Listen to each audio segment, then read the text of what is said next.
Okay.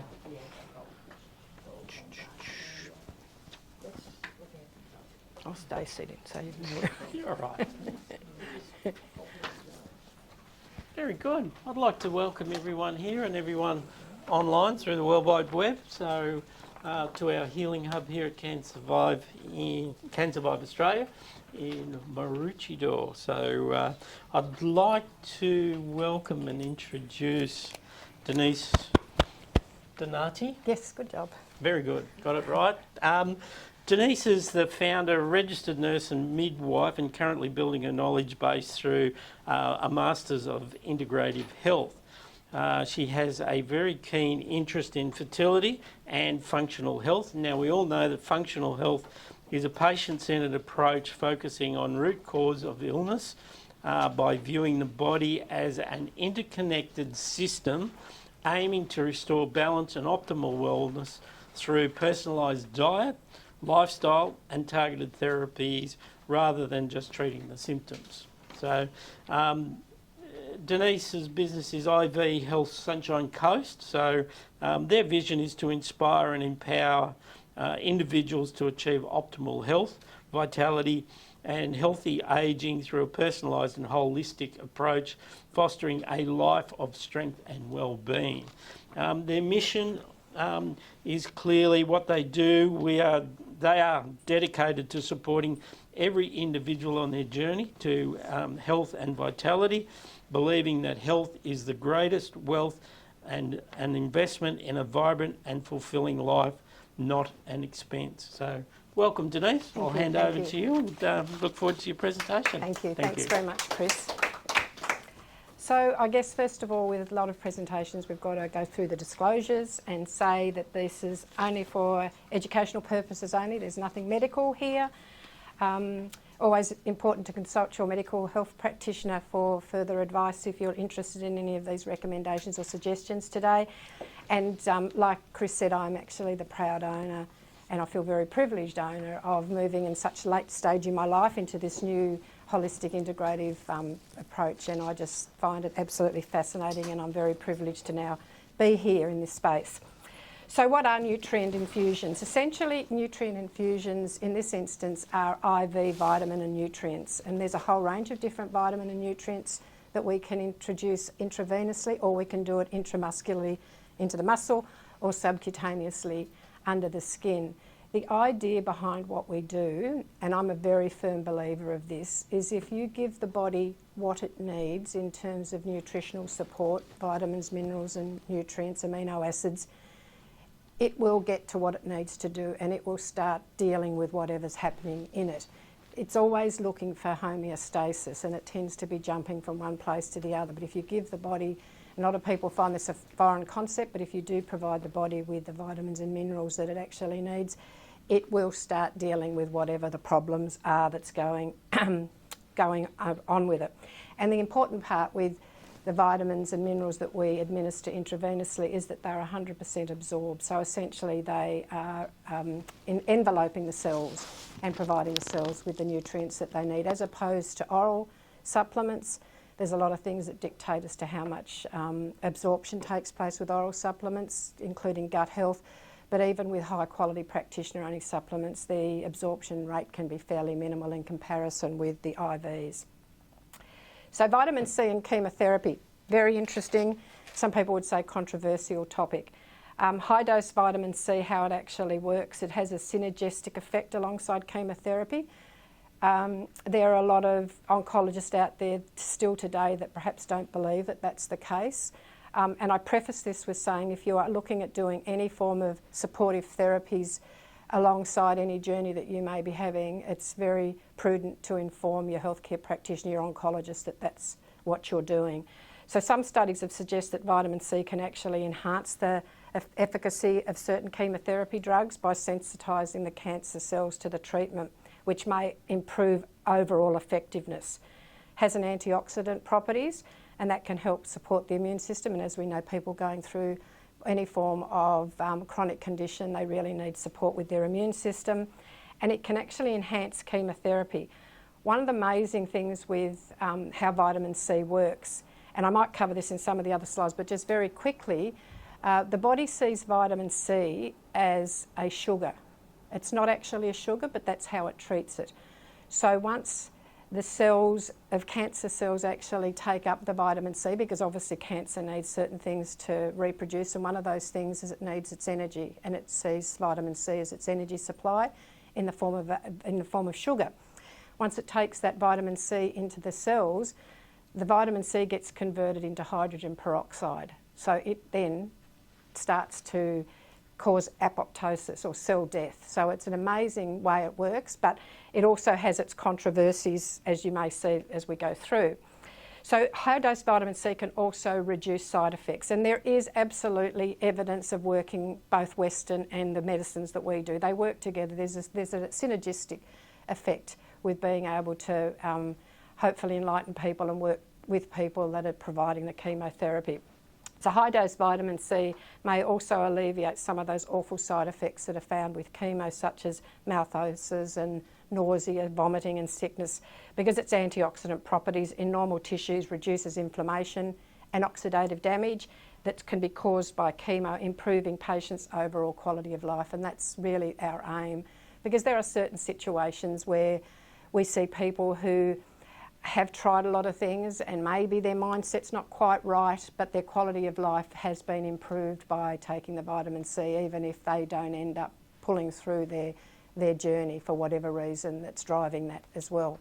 And I'd just like to also say that I do have a copy of what I've got here today, and I'm more than happy to give that to Chris. There are lots of links that you'll see in some of my presentations that'll take you through to different PDFs and different websites and things. Many you may have already be aware of, but I see my role as also being a vehicle to be able to provide people with what I believe is quality resources too, for people to go off and do their own research as well. So how does vitamin C work? As I mentioned before, at high concentration, vitamin C converts into hydrogen peroxide, which depletes the glutathione levels in the tumour cells.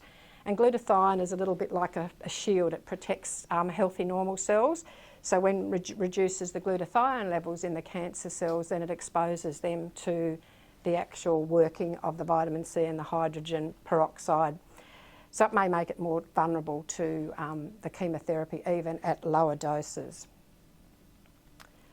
So again, chemotherapy fights the cancers by producing ROS, which are substances that attack and destroy cancer cells, while vitamin C is usually known as an antioxidant. And this is where there's a little bit of argy-bargy with people that perhaps don't have a thorough understanding of how vitamin C works. They say, no, it's an antioxidant, so it's actually going to protect the cancer cells and it's going to actually interfere with how the chemotherapy works. In fact, it doesn't. At very high doses, it changes to an oxidative agent, which is your hydrogen peroxide, and this change means it can work alongside chemotherapy to help fight cancer instead of interfering with it. So that's just something that's really worthwhile looking at. There's a lot of different protocols in how vitamin C is best utilised. We have one doctor. Part of our process at IV Health is that when somebody comes to us, irrespective of what they're there for, if it's just general health and wellbeing, or if they do have a fairly chronic condition that they're wanting to work with and try and reduce, a lot of it's driven by inflammation, they always have a chat with one of our nurses, and then follow that we do a chat with one of our integrative medicine practitioners. And we have an integrative medicine doctor, but we also have a nurse practitioner as well. So there's an opportunity for people in that face-to-face discussion via telehealth that they can actually ask questions of that practitioner, or the practitioner can ask them questions. And one of our doctors who's recently joined us has an amazing exposure to the world of cancer. She actually headed up an oncology unit for several years and has, in more recent times, for want of a better word, seen the light and realises now that there's another side to be able to support people going through that journey, and can work with both. She's got a very thorough understanding of both sides. So that's a really important thing to note, that you've got somebody that actually has a good understanding of both. So the frequency, it can be quite intense, but so can any form of, treatments that you're going through. And there's always a lot of other type of resources, which anybody that's been through this journey will know that there's so many other different things to try and sift through, and it can be really complex and complicated at times. But typically for high dose vitamin C, it's generally 3 3 sessions a week for 3 to 4 weeks, or 4 to 6 weeks, sorry, then reduced to 2 per week. When we're talking about high dose vitamin C, we deliver up to 90 grams of vitamin C, which is a very, very high dose. Now, for people to be able to have such a significant dose of vitamin C, anything over 15 grams, they have to have a particular blood test done called a G6PD. Now, what that is, it's actually looking for lack of an enzyme in somebody that has. If somebody doesn't have the G6PD and we give them high dose vitamin C, they have a higher chance of having a bleeding disorder. That's very uncommon. It's more common in European people, but we still do it here just purely for safety reasons. So the long-term maintenance, again, it's very different for individuals. We have people still coming to us that have been given the all clear, and sometimes they just get their circulating tumour testing cells just to see where things are sitting at, but they might come once a month even to see us. They might come once a week. It's really up to the individual as to how frequently they feel that they would like to come and see us. And as I mentioned before, there are so many different modalities that you can introduce alongside the vitamin and mineral infusions, including the ketogenic diet, intermittent fasting. I'm sure there's lots of these things that people that are going through that journey will already be aware of. One of the really important things, I had no idea how important vitamin D was. In my past life, I used to own an IVF clinic, and in my typical way of working is that I like to investigate and find out why. I'm pretty curious. And I looked at a lot of the modalities that were being used in fertility treatment. And it's very similar to cancer therapies. There's a lot of snake oils out there and a lot of people that are introducing different types of therapies purely based on dollars, not necessarily anything that would be working. So I started to go back and look at how important some of the things that we were doing to patients, what really was evidence-based.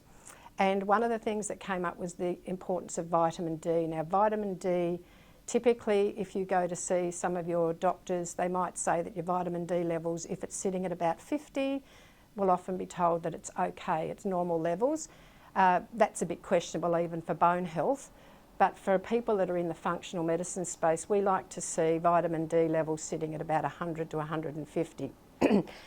When I found that out, I actually introduced oral vitamin D into the IVF clinic. And we actually started to see a significant shift, and there was actually research to support that women that had optimal vitamin D levels had a 3 to 4 higher chance of falling pregnant with fertility treatment. So that was significant to me, and that just made me shift and thinking, well, if vitamin D is so important, what else is out there? But vitamin D for cancer therapy, incredible. Vitamin D is like the oil to the engine. Now, the body doesn't work in isolation. All the organs are synergistically working. They're not silos, they're all interconnected. And vitamin D is essentially like the oil in the engine. I can give the engine all the nutrients that it needs to the petrol, but the oil is the vitamin D. It's so powerful. And for people that are dealing with chronic conditions or cancer situations, we in the functional space would like to see people with their vitamin D levels sitting between 200 to 250. And you'll hear people talk about vitamin D toxicity and so forth. Yes, of course that's important, but it's also important to know that vitamin D levels really need to be optimal. And vitamin K alongside vitamin D is recommended because they again both work synergistically, helping with bone health, cardiovascular health and just overall well-being. So I don't need to read through all this, but this may be something that's of interest to you as to why the importance of vitamin K when taking vitamin D and how it can actually help with bone health, cardiovascular health and also immune support. And as I said, I've got a copy of all these notes that I'm more than happy to give you. There are suggestions, emerging research that suggests that vitamin K may have anti-cancer properties. It has been shown to induce apoptosis, which is programmed cell death in certain cancer cells, and may inhibit tumour growth. While some research is still needed, this potential benefit makes vitamin K2 an important consideration. And again, it can help reduce the side effects of the chemotherapy treatments. So it's important to note that anyone with cancer should consult again their healthcare provider before starting any supplements, including vitamin D and K. and so that they can ensure that the supplements are safe, appropriate, and do not interfere with any other forms of treatments that are undergoing.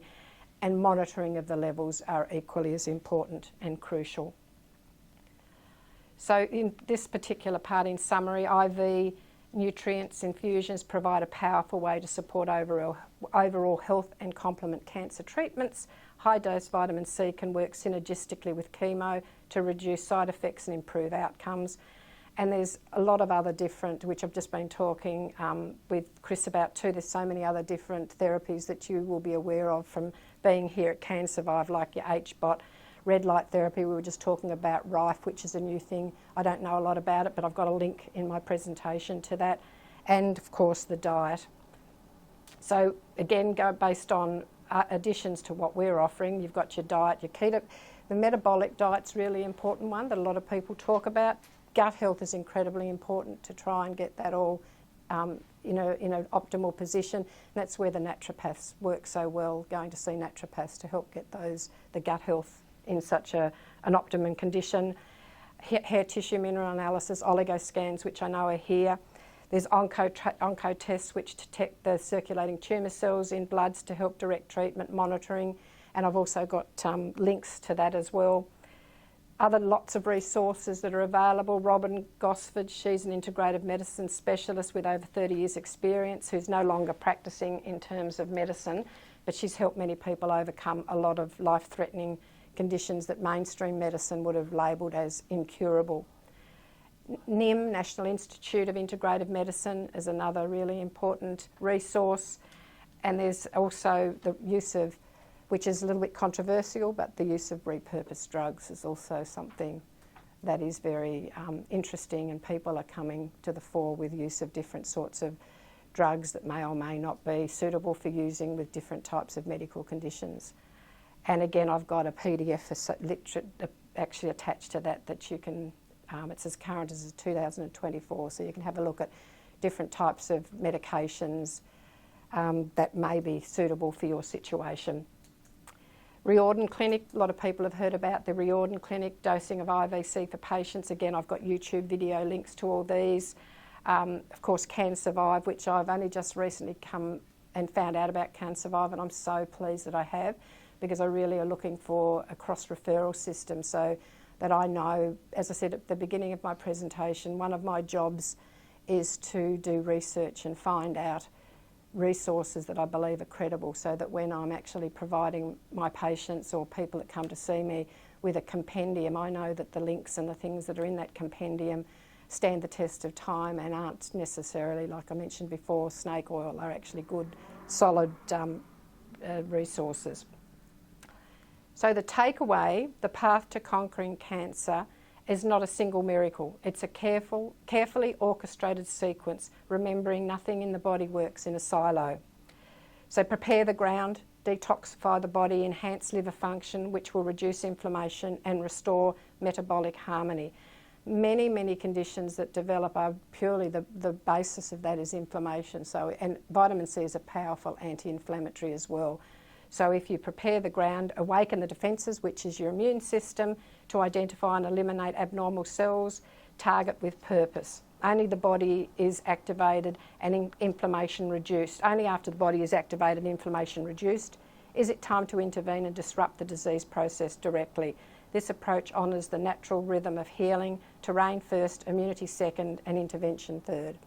So healing is not a battle, it's a process of alignment with the body's innate wisdom. And what I haven't mentioned there, and I did mention at the beginning of my talk, was the power of the mind too. The mind is incredibly important, and that needs to also be very much prepared for whatever it is that you're working with when it comes to any form of health crisis. So managing disease makes profit, supporting health makes sense.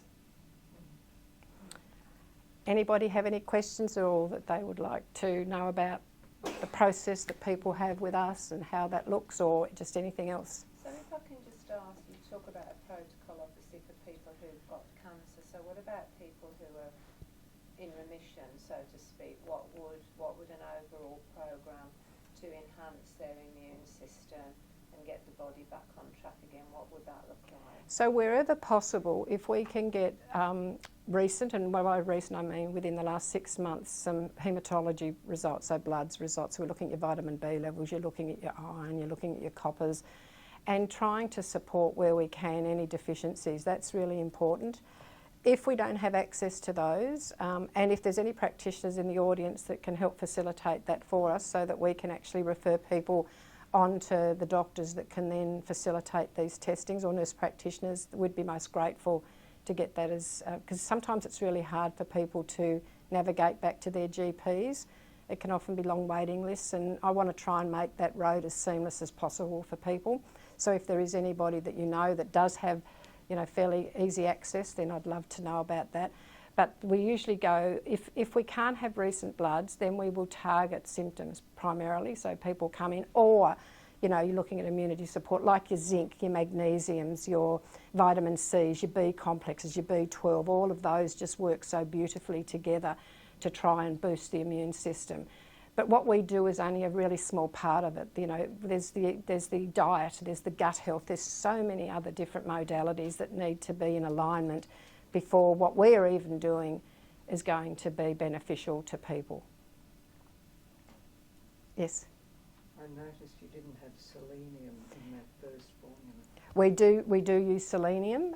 Typically we use 25 micrograms of selenium, which is also very powerful. But again, when we're talking with the scripting practitioner, they will then direct us as to what they think would be the best way. Sometimes we just want to get their nutrient levels first before we introduce other things. You know, we might want to get them to be optimal in their vitamin Ds, the Bs, the magnesiums, all those sort of things. But definitely selenium is very important in our regime for people that are having the IV therapies. Absolutely, thank you for that. Just take loads of garlic and onions. Yes. It'll shoot up your selenium really fast. Yep. In a natural form, not as a that's right. Mineral that's like dirt. But you can eat the dirt. Dirt's good too. Yes, yeah, well, the dirt unfortunately is becoming less and less nutrient dense, isn't it, these days? Brazil nuts. Yes, Brazil nuts. Yep, selenium. Yep. Yeah, sorry. I had a quick look on your website, and I was really impressed about getting new clients to do the basic blood work, which is quite thorough, I thought. Thank you. The other thing is I'm feeling a bit emotional because I wish I'd known that you guys were here 8 years ago. I felt like I was alone for such a long time, and it's just reassuring that a lot of the information that I'm hearing now is the information that I had to spend years searching for. So I feel like I'm validated in a way and not crazy. But I suppose my question is, if you had these, you know, thorough blood tests, I've had the oligo scan. Do you yourself, or do you have someone that then analyses it and then decides what would be the best, you know, Sure. IV treatment? Yeah, well, firstly, thank you for sharing what you've just Sorry, shared with I'm a us. little emotional. No, not at all, not at all. Volunteer. It's lovely. I just think it's amazing, and I'm so grateful that this place is Yeah, like this. absolutely. Killed for small, that's probably the wrong word. There was nothing like that. Yeah, for me, and yeah. I'm just really, really grateful that some people are doing things differently and leaving corporate world to make things better for everyone. Absolutely, Yeah, absolutely. It's Yeah. a big deal. And look, we do still struggle, even though we do have a comprehensive list of the blood tests that we recommend people have depending upon what their conditions are. We still do struggle with some of the doctors actually ordering those tests. It can be really tricky for us to get that. That's why I'm hoping, and I'm trying to look at all different sorts of modalities, avenues that I can use. I'm going to bring a nurse practitioner on board with me as well so that she'll be in clinic, and that will help me just simply navigate things like vitamin D, you know, vitamin D tests, get those sort of things done. So you were asking about the oligo scans. I'm not really familiar. I know that Chris is much more familiar with the oligo scans than what I am. We have tended to do things more like the hair tissue mineral analysis, which gives us a slightly longer snapshot at time. And when I do them, I have a chat with one of the amazing naturopaths, and they break it down for me and explain to me what it is that we should be targeting and how we should be supporting people based on whatever their hair tissue mineral analysis results have shown. But you've made me even more invigorated and because I have been wanting to, and I am in the process of putting together a compendium so that when somebody comes to see us for the first time, I'm going to have 2 different compendiums. One's just an everyday health and wellbeing for people who are just coming in and just want to support their health and wellbeing, talking about RIFE, talking about HBOT, talking about all different types of modalities.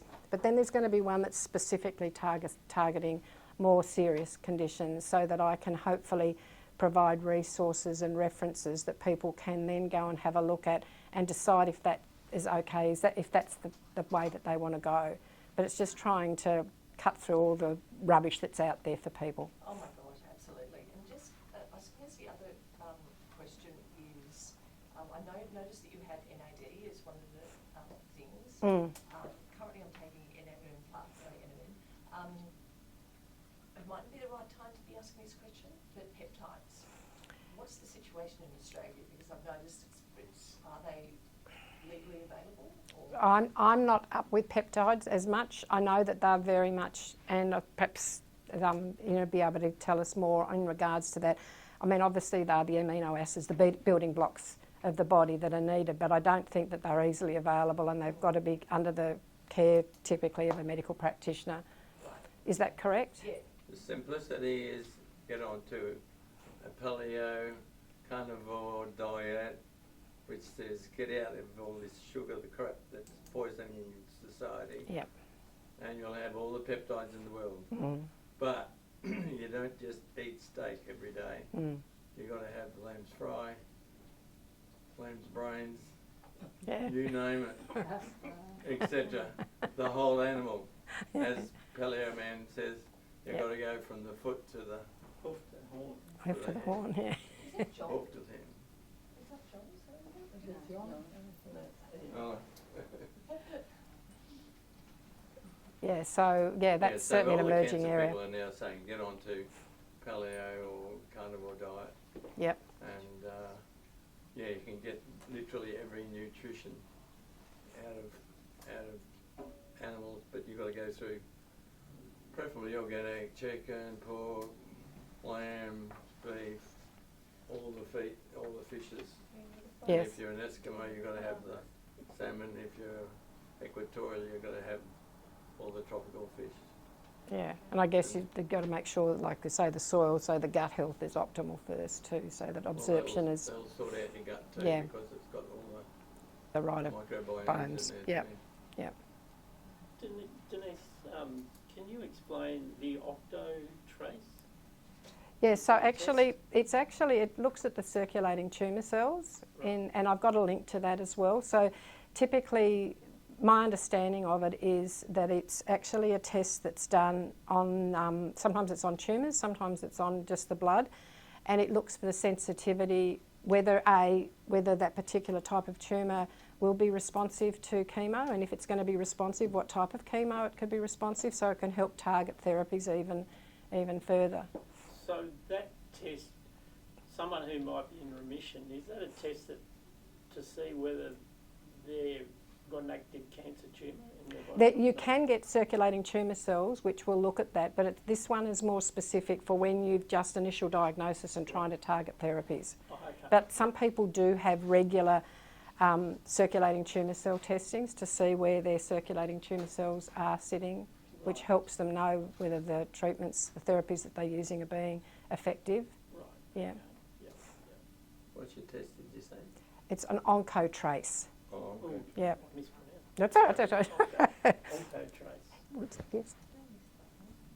Hi, I'm Sikira and I'm a naturopath, and I use the oligoscan all the time, so if anyone does need interpretation, Beautiful. that's what I do. Great. That's what I really do. The other thing with other blood tests, if someone can't get or chooses not to go to their doctor for follow-up tests, sometimes they're met with eye rolls and certain things. So, but either way, it's very easy to order any tests privately. You can even do it yourself online, but better still with a practitioner who can interpret the results as well, because sometimes it'll say everything's all good, but you've got to have a look at, are you at the bottom end or the top end of the reference and various things like that. Of course. But also I wanted to add with the OncoTrace or the CTC testing, I do a lot of that as well with Great. my clients. And the beautiful part about that is not only does it test to see which chemotherapeutic or immunotherapeutic or other substances are going to be effective, like it'll give you a percentage effectiveness. One of my lovely cancer clients, who's a very dear friend of mine as well, she had that test done, and the therapy that they wanted to give her said 0% effectiveness. I said, you have to take this to your doctors.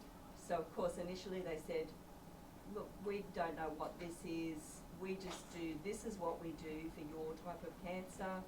So they did it, had 0 results. Then they went, can we have a look at those results?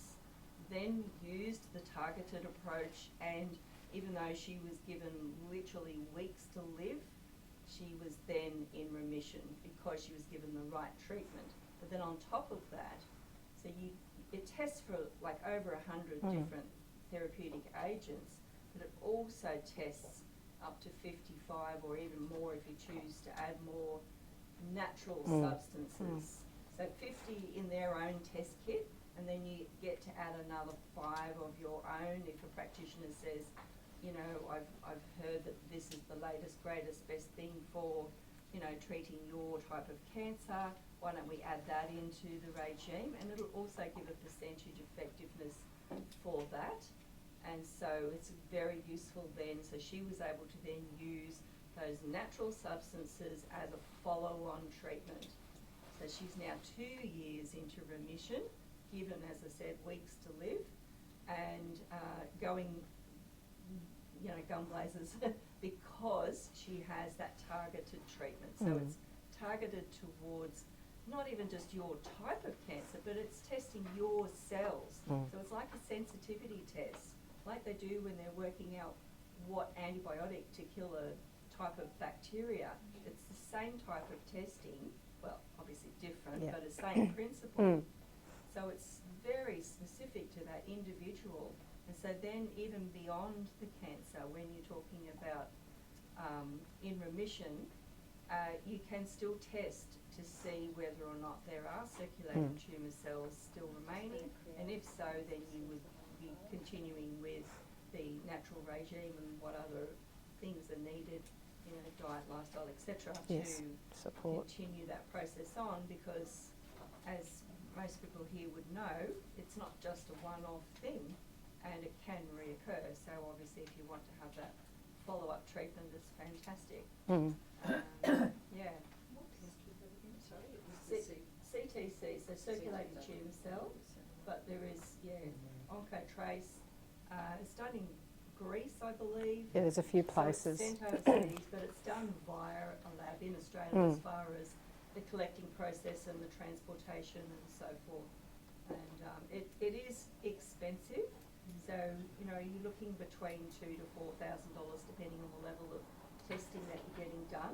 So it's not something to sneeze at, but, you know, the very first thing I say to any client that comes in presenting with cancer is you must find a way to find that money. It's probably the single most important investment that you can make, because then you can have targeted approach to what's going on for you. Exactly. And absolutely. then obviously combine that with everything else that you do, and you get much better results.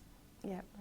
And there's links to this OncoTrace and the CTCs. There's actually links to the in my presentation that Chris will send out to you also. It'll take you through where to get them from and what it's about, and a little bit more information on it. But it's very powerful, very, very powerful. I agree with you. It's certainly, people say it's expensive, but so are some of the fallouts of the treatments that people have. So the oncology people are using it? Sorry? The oncology Not people? particularly. No. Not No. really. So what if it says that you should go on some sort of a chemotherapy agent? Well, it depends on how open-minded the oncologist is. Yeah. Some are great at looking at those results and going, great, we've got those, we can use those. And others just won't even look at it. So, you know, it's for the person that's has the cancer, they need to find an oncologist that they can work with that are not Yep. going to be blinded Mm. and they're not going to be closed-minded. There are definitely open-minded oncologists. They are there.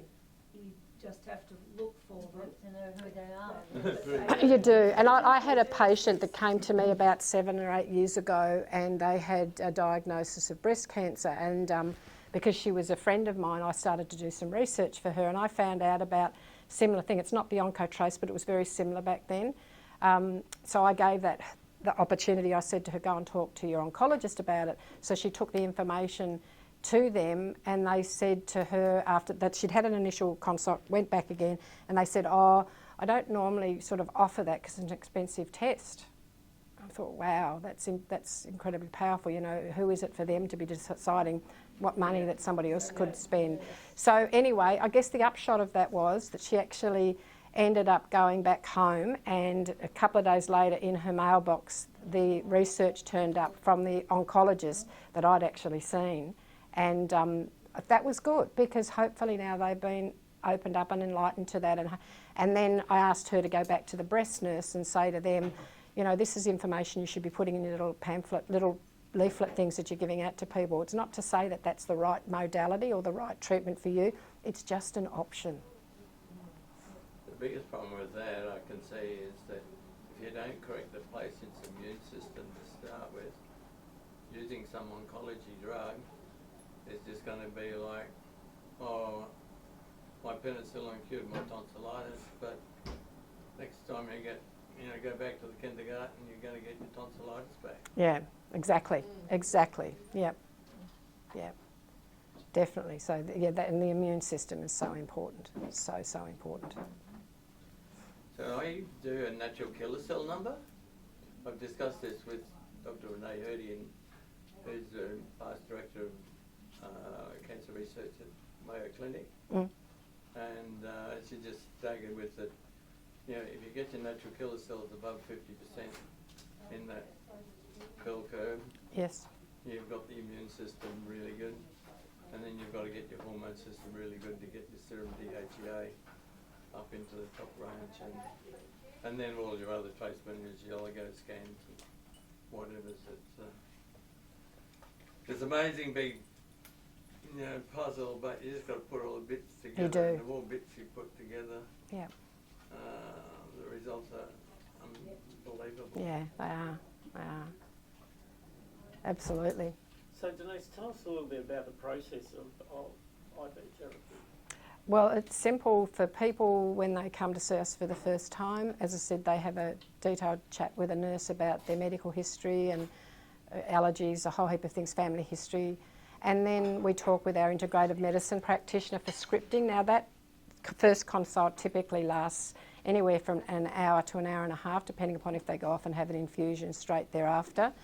The script itself lasts for 12 months, so typically we will script for a whole range of different nutrients depending upon what that person needs, so that we can use those nutrients and swap them in and out throughout the 12-month period, because sometimes people are coming in just for general health and wellbeing, and they might want to come in and see us as the seasons changed and just want to have an immunity boost. It's not always about cancer therapies. But we do script for a whole range, including NAD where it's appropriate. It's not appropriate for everybody, but NAD we do script for, even if that person doesn't even know what it's about, because often once they start that journey they become interested and they start understanding what the various other nutrients are available for them. And rather than having an additional cost where they've got to come back and get more costs for scripting, we try and do the whole lot together. And then it's up to the individual as to how frequently they wish to come back for ongoing therapies. If it's more acute, more chronic type of conditions, cancers and things, then their visits to us can often be fairly frequent initially. But some people, as I said, they just come when they're feeling a little bit flat. They all of a sudden feel it in themselves and think, I need another boost. So they pop in and have their infusion. So it's very much driven by the person. Cost-wise, what do you cost? It varies, of course, like a lot of things. The cost of an initial vitamin C infusion, just vitamin C, 15 grams, it might be something like $110. But when mentioned before, sometimes when we're dealing with chronic conditions and cancers and things, we go up to 90 grams of vitamin C. Obviously, that increases the price. And because vitamin C is what they refer to as a hypertonic solution, we have to balance that out and put certain amounts of fluids. As soon as we're getting up to 90 grams, we're talking about 1 litre of fluids, and that's over a period of time. It's got to be slow given.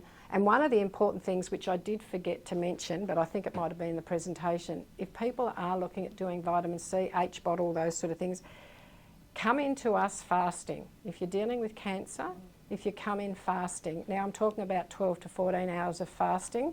The reason being is, again, the cancer cells, the body sees the vitamin C as a sugar. So if the cancer cells have been starved for 12, 14 odd hours beforehand, they're hungry, they want something. So they will take up that vitamin C like nobody's business. That vitamin C then gets turned into hydrogen peroxide and starts to knock the cells out. So there's all those little, little pearls of wisdom that I'd love to share with people, just to help make the therapies as beneficial and as efficient as it possibly can be.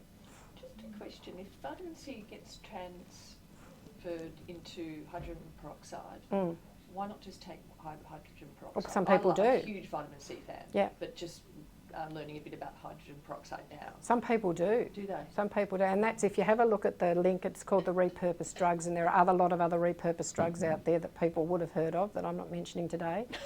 But there's lots of... What kind of drugs are they? Oh, lots of different sorts of medications that people are using that we can talk about later. That in your opinion are things to stay away from? No. Oh, things we should take? Yes. Oh, yes. Where could I find that information? In my little... Right. That book, Outsmart Your Cancer, is about treating cancer with hydrogen peroxide. Oh, it is it? Yes. Fantastic, thank you. Everyone is so helpful. This is great. Very good. Any further questions? I'm back on macadamia nuts are very good. Yeah. Got heaps of lathe in them and they taste fantastic. They go down very well with dark chocolate. Very good. Oh, yes. Sugar, yes. No. 90% dark chocolate. There's got no sugar in it. Yeah. Lovely. That's right. But it's still On behalf tasty, of... isn't it? Thanks, I think everyone. it Well, still tastes if you Whilst put it in we're- macadamia nuts. Let's have a break and enjoy some refreshments. But before I do so, I'd just really like to thank Eve Williamson, wherever she is. Thanks, Eve. Our... My pleasure, and Yes. I think that was absolutely fantastic. Thank you. And Yeah. for those who are looking for support, that is the support group. Yes. And we really welcome you. That Thank was you. fantastic. Thank you very much. Lovely. I'd like to thank everyone for coming. Thank you very much. And especially Denise, thank you. Thank you. Amazing. Yes, I'm sure we'll do business together. So here's I look forward to just it, a Chris. small token Oh, of that's our lovely. Thank you. appreciation It's for lovely. giving up your time and Thank your you. energy Oh, it's a today pleasure. to come and Absolute join pleasure. us. It's been amazing. And thank you to all those people that are online. We very much welcome you, and please, we will put online Denise's presentation and the information as well, so everyone can access it. So Fantastic. very Thank you. good. That was All right. really worthwhile. So